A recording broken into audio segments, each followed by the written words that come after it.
Welcome to Commerce Everybody. Subscribe the channel and click on the bell icon to receive the notification. Welcome to my YouTube channel కామర్స్ ఇవ్వడి. విద్యార్థులారా, సమపరిమాణ నివేదికలు అనే అంశంతో మీతో మాట్లాడబోతున్నాను. విద్యార్థులారా, సమపరిమాణ నివేదిక అంటే అర్థం ఏంటి, దానిలో ప్రక్రియ ఏ విధంగా ఉంటుందో చూద్దాం. ముందుగా సమపరిమాణ నివేదికల్ని ఆస్తి ప్రాపర్టీ, ఆదాయ నివేదికల వంటి ఆర్థిక నివేదికలోని అంశాలను మరియు ఆయా అంశాల మొత్తానికి గల సంబంధాన్ని తెలియజేయటకు ఉపయోగించే విశ్లేషణ పద్ధతిని సమపరిమాణ నివేదిక అంటాం.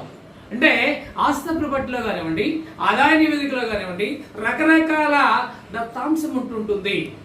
ఆ దత్తాంశంలోని ఒక అంశానికి మరియు ఇంకొక అంశానికి మధ్య గల సంబంధాన్ని తెలియజేయడానికి లేదా విశ్లేషించడానికి మనం ఈ సమపరిమాణ నివేదికల్ని వినియోగిస్తాం విద్యార్థులారా.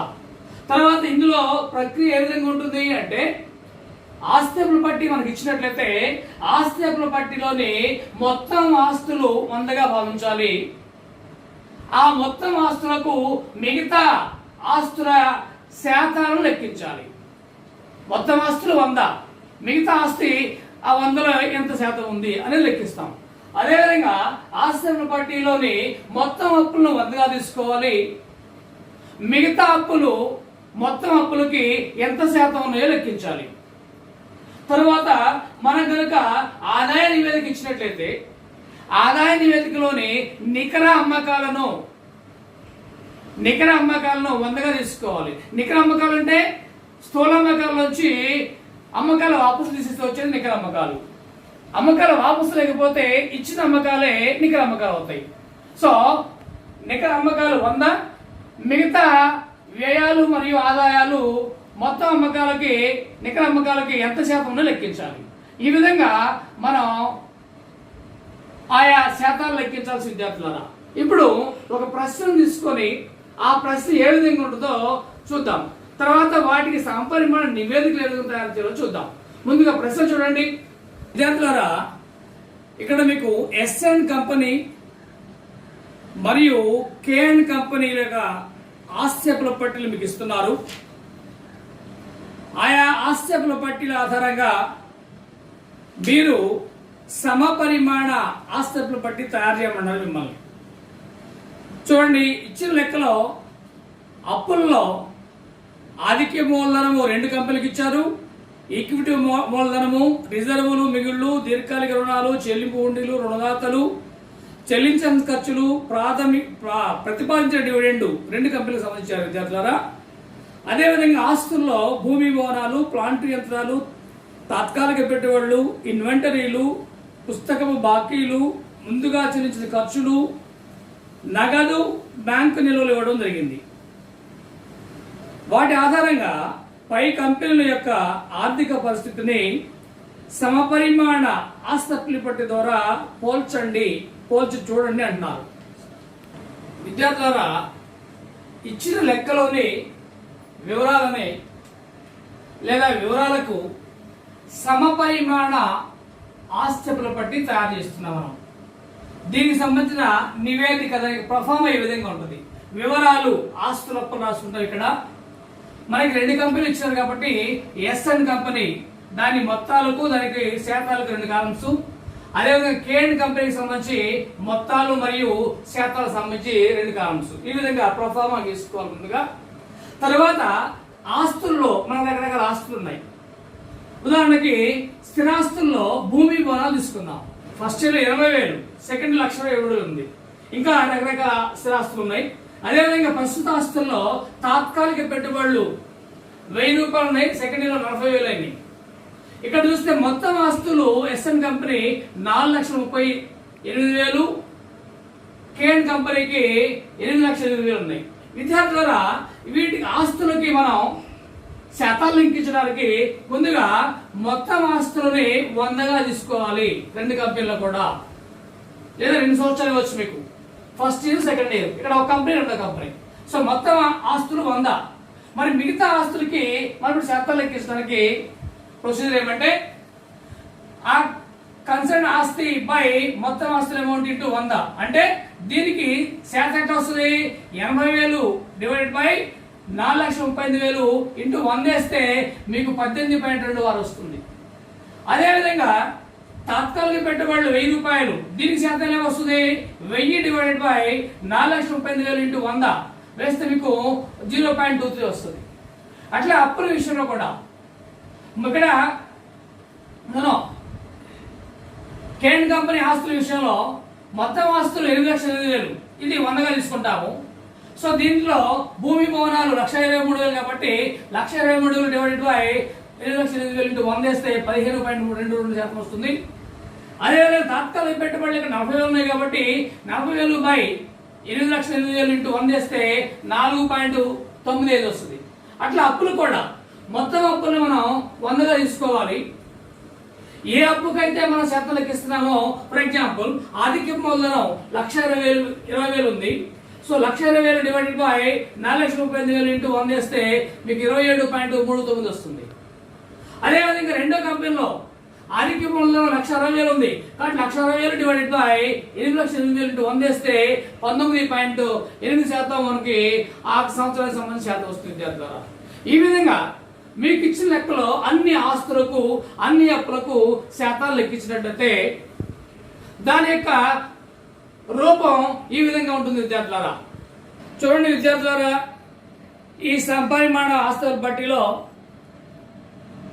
మిగిలిన స్థిరాస్తులైన ప్లాంట్ యంత్రాలకు ఎస్ఎన్ కంపెనీలో 76.92% వచ్చింది. కేఎన్ కంపెనీలో 74.62% వచ్చింది. అదేవిధంగా ప్రస్తుత ఆస్తుల్లో ఇన్వెంటరీలు, పుస్తక బాకీలు, ముందుగా చెల్లించిన ఖర్చులు, నగదు బ్యాంకులలో కూడా మనం శాతాలు లెక్కిస్తున్నాం. ఈ శాతాల కాలం మీరు కూడినట్లయితే మొత్తం ఆస్తుల శాతం ఎదురుగా 100 ఉంది కదా, మిగతా ఆస్తుల శాతం అన్నింటి లెక్కిస్తే అది కూడా 100 సమానం అవుతాయి. అదేవిధంగా మూలధనం మరియు రిజర్వుల్లో ఈక్విటీ వాటా మూలధనము, రిజర్వులు మిగుళ్ళు వాటికి మనం శాతాలు లెక్కించాలి. తర్వాత ప్రస్తుత అప్పులైన చెల్లింపుండీలతో పాటు రుణదాతలు చెల్లించాల్సిన ఖర్చులు, ప్రతిపాదించిన డివిడెండు మొదలైన వాటికి కూడా మనం శాతాలు లెక్కించాలి. ఇక్కడ కూడా మీరు శాతాల కాలం కనుక కూడినట్లయితే ఆధిక్య మూలధనం దగ్గర నుండి ప్రతిపాదించిన డివిడెండ్ వరకు శాతాలు ఇన్యూటీలో కూడితే మీకు అవన్నీ 100కు సమానం అవుతాయి విద్యార్థులారా. సో ఈ విధంగా ఇచ్చిన ఆస్తి అప్పులకు మనం శాతాలు ఎక్కించి పక్కపక్కనే వాటిని వేసినట్లయితే మొత్తం ఆస్తులు 100లో భూమి భవనాల శాతం ఎంత, ప్లాంట్ యంత్రాల శాతం ఎంత, తాత్కాలిక పెట్టుబడుల శాతం ఎంత, ఇన్వెంటరీ శాతం ఎంత మరియు ఇతర ఆస్తుల శాతం ఎంత లెక్కించవచ్చు. అదేవిధంగా అప్పుల్లో కూడా మొత్తం అప్పులు 100 అయితే దానికి ఆధిక్య మూలధనం ఎంత శాతం ఉంది, ఇది ఈక్విటీ మూలధనం ఎంత శాతం ఉంది, రిజర్వ్ మిగులు ఎంత శాతం ఉంది మరియు మిగతా అప్పులు ఎంత శాతం ఉన్నాయో లెక్కించే అవకాశం ఉంటుంది విద్యార్థులారా. ఈ సమపరిమాణ నివేదిక అనేవి ప్రవృత్తి విశ్లేషణలో ఉన్న లోపాలను సరిచేయడానికి లేదా అధిగమించడానికి మనం దీన్ని పాటించాల్సిన అవసరం ఉంటుంటుంది విద్యార్థులారా. మనం లెక్కించిన లేదా తయారు చేసిన సంపరిమాణ ఆస్తుల పట్టీ మీద ఆ ఫలితాల ఆధారంగా మనం వ్యాఖ్యానించాలి. ఉదాహరణకు రెండు కంపెనీల ఆర్థిక విషయాల్లో మనం పోల్చినట్లయితే కే కంపెనీ ఆర్థిక విధానం అత్యంత సాంప్రదాయకంగా ఉన్నట్టు తెలుస్తుంది. రెండు కంపెనీల నిర్వహణ మూలధనం పరిస్థితి బాగానే ఉంది. రెండు కంపెనీల ఆస్తుల దగ్గరగా పరిశీలించినట్లయితే స్థిరాస్తుల్లో పెట్టుబడులు రెండు కంపెనీల విషయంలో నిర్వహణ మూలధనం నుంచి సేకరించినట్లు మనం గమనిస్తున్నాం. విద్యార్థులారా, సమపరిమాణ ఆస్తుల పట్టిని మనం ఏ విధంగా లెక్కించామో తయారు చేసామో అదేవిధంగా సమపరిమాణ ఆదాయ నివేదికను కూడా తయారు చేయాలి. ఇక్కడ కూడా మనం మొత్తం అమ్మకాలు అంటే నికర అమ్మకాలను 100గా తీసుకొని మిగిలిన అంశాలైన ఖర్చులు మరియు ఆదాయాల్ని మొత్తం అమ్మకాలకి శాతాలు లెక్కించాలి. ఒక క్వశ్చన్ తీసుకొని దీంట్లో మనం నివేదికలు ఏ విధంగా తయారు చేయాలో చూద్దాం. చూడండి విద్యార్థులారా, మీకు ఒక కంపెనీ యొక్క ఆదాయ నివేదికలను 2016-17 సంవత్సరానికి ఇవ్వడం జరిగింది. ఈ 2 సంవత్సరాల్లో అమ్మకాలు 2016కి 5 లక్షలు, 2017కి 7 లక్షలు ఇవ్వడం జరిగింది. ఇతర ఆదాయము మరియు ఖర్చులను కూడా మీకు ఇవ్వడం జరిగింది విద్యార్థులారా. ఖర్చుల్లో అమ్మిన వస్తువులు ఏమి ఇచ్చారు, ఆఫీస్ ఖర్చులు, అమ్మకం ఖర్చులు ఇచ్చారు, వడ్డీ, తర్వాత నికర లాభం కూడా 2 సంవత్సరాలకు ఇచ్చారు. వీటి ఆధారంగా మిమ్మల్ని సమపరిమాణ ఆదాయ నివేదికలు తయారు చేయమంటున్నారు. విద్యార్థులారా, ఇచ్చిన ప్రశ్నకు సమపరిమాణ ఆదాయ నివేదిక తయారు చేస్తే దాని రూపం ఈ విధంగా ఉంటుంది. చూడండి, వివరాలు 2016 మొత్తము శాతము, 2017 మొత్తము శాతంగా కాలమ్స్ ముందు మనం తీసుకోవాలి. వివరాల్లో అమ్మకాలు తీసుకుంటున్నాం. ఇక్కడ అమ్మకాల వ్యయం, అమ్మకాల వాపసులే విద్యార్థులరా. కాబట్టి ఇచ్చిన అమ్మకాలు మీకు నికర అమ్మకాలు. సో మొదటి సంవత్సరంలో 5 లక్షలు కాబట్టి మనం 500 తీసుకుంటున్నాము. దాన్ని 100% తీసుకుంటున్నాం. ఎందుకంటే అమ్మకాలు ఎప్పుడు కూడా నికర అమ్మకాలు 100% అవుతాయి. ఫస్ట్ ఇయర్ 2016కి 2017 కూడా అదే విధంగా. తర్వాత అమ్మకాల నుంచి అమ్మకాల వ్యయం తీసేస్తున్నాం. తీసేయగా వచ్చింది స్థూల లాభం. దాని నుండి ఆపరేటింగ్ ఖర్చులు తీసేస్తున్నాం. ఆఫీస్ ఖర్చులు, అమ్మకం ఖర్చులు తీసేస్తే వచ్చేది మొత్తం ఆపరేటింగ్ లాభం వస్తుంది. దాని నుండి దానికి ఇతర ఆదాయం ఉంది కాబట్టి దాన్ని కూడాము, అది మొత్తం ఆదాయం అవుతుంది. మొత్తం ఆదాయం నుండి నిర్వహణేతర ఖర్చుల్ని తీసేస్తే మనకి నికర లాభం వస్తుంది విద్యార్థులారా. 2016లో నికర లాభం 1,20,000 ఉంది. అదేవిధంగా 2017లో నికర లాభం 1,05,000 ఉంది. వీటికి శాతాన్ని ఎలా లెక్కించాలి చూడండి. అమ్మిన వస్తువుల వ్యయానికి శాతం లెక్కించాలి. 2016లో అమ్మిన వస్తువుల వ్యయం 3,25,000 ఉంది. కాబట్టి ఈ 325/500 వేస్తే మనకి శాతము 65 వచ్చింది. అదేవిధంగా 2017లో అమ్మిన వస్తువుల వ్యయం 5,10,000 ఉంది. కాబట్టి 510ని 700తో డివైడ్ చేసి 100తో మనం మల్టిప్లై చేస్తే మనకి దాని శాతము 76.86గా వస్తుంది విద్యార్థులారా. ఆ విధంగా స్థూల లాభానికి మిగతా వాటికి కూడా మనం శాతాలు లెక్కించాలి. లాస్ట్ నుండి నికర లాభం 2016లో 1,20,000 ఉంది. దానికి శాతం ఎలా వస్తుంది? 1,20,000 అంటే 120ని 500తో డివైడ్ చేసి 100తో మల్టిప్లై చేస్తే దాని శాతం 24గా వస్తుంది. అదేవిధంగా 2017 కూడా లాభం 1,05,000 ఉంది, అంటే 105. ఈ 105ని 700తో డివైడ్ చేసి 100తో మల్టిప్లై చేస్తే దాని శాతం 15గా వచ్చింది విద్యార్థులారా. ఇప్పుడు మనం విశ్లేషణ చేయాలి. ఈ యొక్క ఆర్థిక నివేదికని విశ్లేషణ చేయాలి. కాబట్టి విశ్లేషణ చేసినట్లయితే దానికి వ్యాఖ్యానం ఈ విధంగా ఉంటుంటుంది. చూడండి, అమ్మకాలు స్థూల లాభం 2016తో పోలిస్తే 17లో గణనీయంగా పెరిగాయి. కానీ అమ్మకాలపై స్థూల లాభ శాతం మాత్రం 2017లో తగ్గింది. అమ్మిన వస్తువుల వ్యయ శాతం పెరిగింది.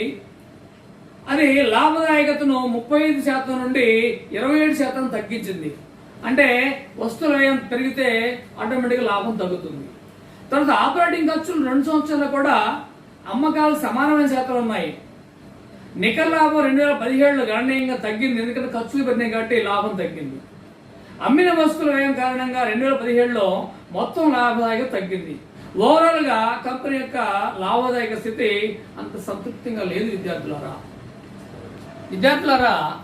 ఈరోజు సమపరిమాణ నివేదికలు ఏ విధంగా తయారు చేయాలో మీకు చెప్పడం జరిగింది. ముందుగా మనం సమపరిమాణ ఆస్తుల పట్టి ఏ విధంగా తయారు చేసి చూసాము. ఆ తర్వాత సమపరిమాణ ఆదాయ నివేదిక ఏ విధంగా తయారు చేయాలో చూసాం. మరి విద్యార్థులారా, మీకోసం చాలా వీడియోలు మన యూట్యూబ్ ఛానల్లో పెట్టడం జరిగింది. వాటన్నింటినీ పూర్తిగా చూడండి, యూట్యూబ్లోనే చూడండి.